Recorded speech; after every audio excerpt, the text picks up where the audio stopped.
Okay, good evening, everybody that's watching this video. My name is Jonathan Cascadden, and along with my teammates Latasha Wright and John Pomerich, we will be presenting on the topic of unions and management and how unions are organized. An initial interest in unionization typically arises from dissatisfaction amongst employees with work-related situations. The desire for employees to join a union typically comes from the notion that as individuals, they will be ineffective in changing the current situation with which they are displeased. The union will attempt to offer viable solutions to the employee to improve their current work conditions. To begin an organizing campaign, the union advertises to the employee the perks that a negotiated collective bargaining agreement and successful handling of grievances would bring. In an effort to change their current situation, with the hope of an optimistic future, employees may band together to join a union that they believe will improve their working environment by establishing fair practices that they assume will be in their favor. The NLRB determines the rules for union organizing. There are many different activities involved in a union organizing campaign, which attempt to develop interest amongst employees to warrant an election. Some of these activities include telephone solicitation, off-site meetings, internet campaigns, and picketing. A minimum of 30% of eligible employees in an anticipated bargaining unit are required to sign authorization cards before the NLRB will order an election. The goal of union organizing is for the employer to recognize the union as the exclusive representative of the employees in the form of a specific bargaining unit. Now I will turn it over to Latasha. Signs of union organizing.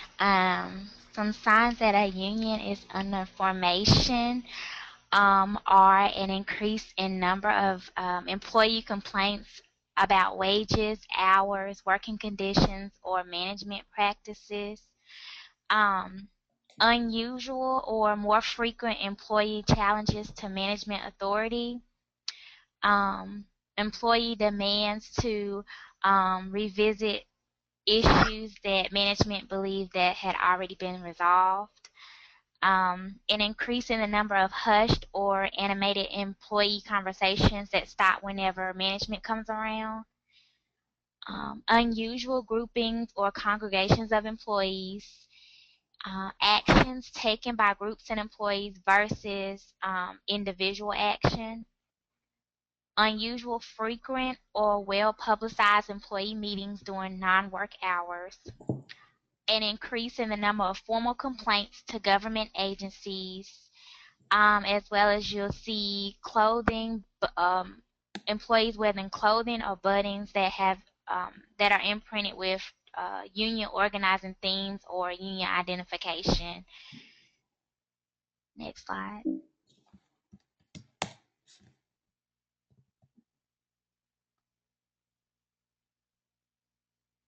You skip one. Okay. Components of comprehensive union organizing strategy. For unions to make any significant organizing gains, they have to set up organizing campaigns that are aggressive, comprehensive, creative, and strategic. And these would include such characteristics such as they have to have active participation of um, they have to have active participation of member volunteer organizers, person-to-person contact inside and outside the workplace. As well, they have to have creative, escalating internal and external pressure tactics, and this could include things such as like rallies, marches, petitions, or even corporate campaigns. Next slide. Environmental influences of union organizing.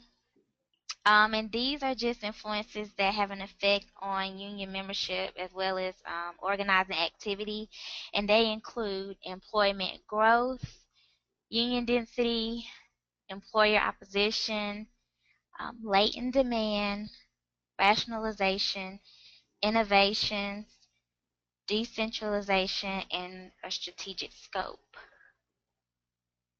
And next slide.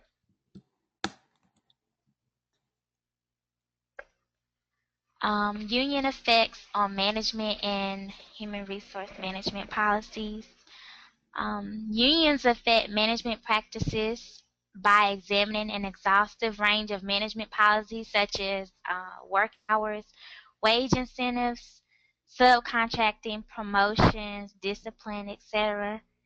And it's argued that unions can improve efficiency by putting pressure on management to tighten job production standards and accountability in order to preserve profits in the face of higher wages.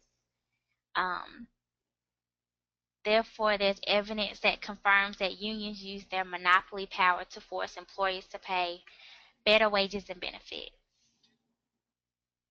Next slide. And the three effects of unionization that unionization has on firm performance is price effect, shock effect, and voice effect.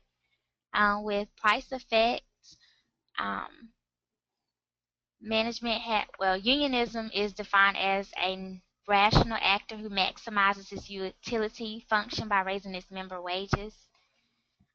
Therefore, management has limited power and can only substitute capital for labor or hire more skilled workers to raise labor's productivity. With the shock effect, costs associated with union presence reveal the sources of inefficiencies and prompt management to adopt more rational and productive practices. And the voice effect shows that unions not only have monopoly power, but they also authorize their employees to take voice and management to respond to them. And next is John Pomerich, and he'll be talking about the Bureau of Labor Statistics of 2012. Thank you, Tasha. So yeah, these are statistics from the Bureau of Labor Statistics, and a couple things here. Union membership is still quite large, 15.9 million in 2012, and it's not proportionate across demographics and sectors. And this background is to say that when we talk about the structuring of unions, it's just not uniform because there is this variation. Next slide, please.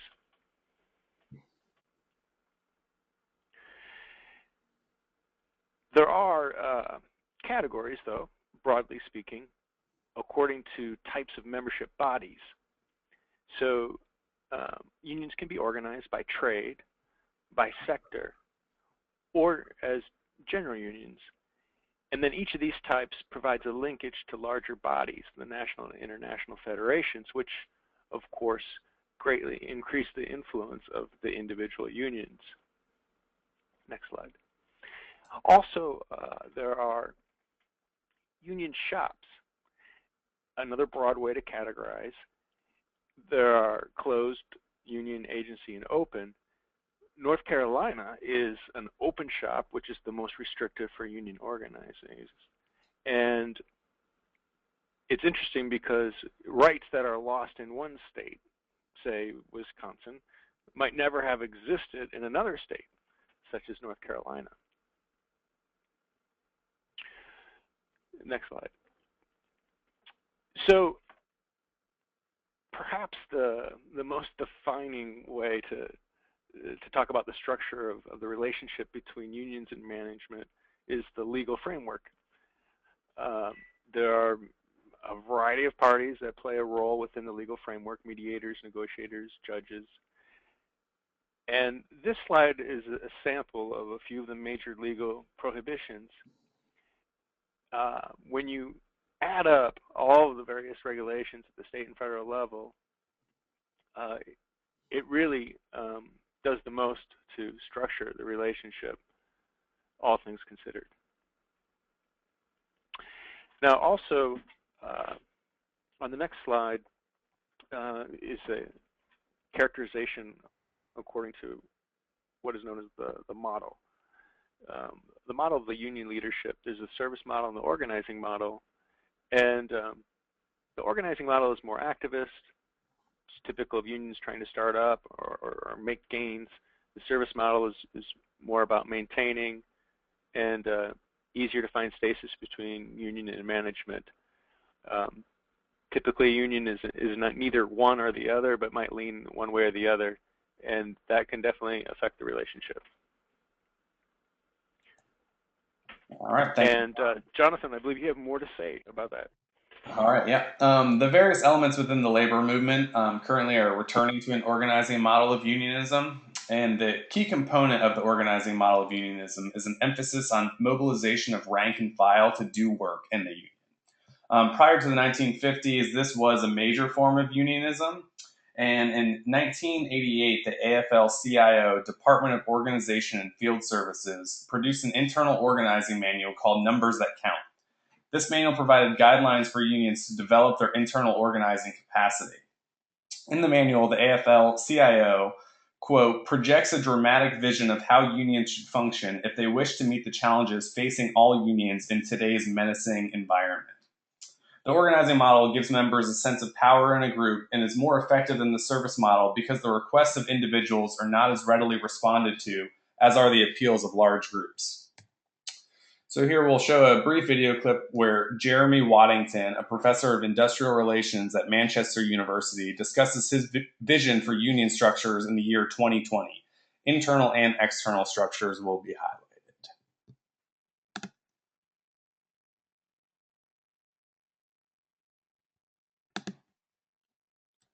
And it appears that our video won't work, so we will just post a link to that at the end of the presentation. So here we want to talk about the union split. And the United States union split occurred when the Service Employees International Union, the SEIU, the Teamsters, Unite Here, and the United Food and Commercial Workers became disaffiliated from the national AFL-CIO. The organizing efforts of unions were greatly influenced by this split. The AFL-CIO was the largest and fastest growing union in North America. It grew from 625,000 members in 1980 to more than 1.8 million in 2005. And this growth was due in part to the number of service sector jobs. The new coalition's attention was focused on organizing activity at the local, national, and in some cases the international level. Following the split, the AFL-CIO announced that locals of disaffiliated unions would be allowed to apply to be part of the Central Labor Council or state federation through solidarity charters. These proposals were enacted to enable local unions to work together in cities and states, regardless of their affiliation with the various national coalitions. There was speculation that the outcome of this shift could lead to a more centralized model of organization. And then we found a couple of New York Times articles that related to our topic here, and one was in 2010, a 76-year-old rule on union elections was changed by the Obama administration to recognize the union if a simple majority of those workers who cast ballots approved organizing. The previous rule required a majority of the entire workforce to be in favor of the unionizing effort in order for unionization to take place. In practice, this meant that those workers who did not cast a vote were essentially treated as no votes. Individuals who supported this change claimed that the old rule contradicted democratic standards in which the majority of those who cast votes determine outcomes of elections.